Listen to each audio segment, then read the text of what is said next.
monotheism, calling people to worship only Allah and abandon their worship and immoral practices. Initially, he faced strong opposition from Quraysh, who saw his message a threat for their powers and tradition.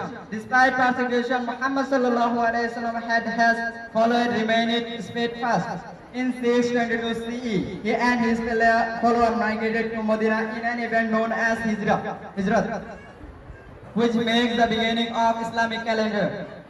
In Medina, he established the first Muslim community where he served as both a spiritual and political leader.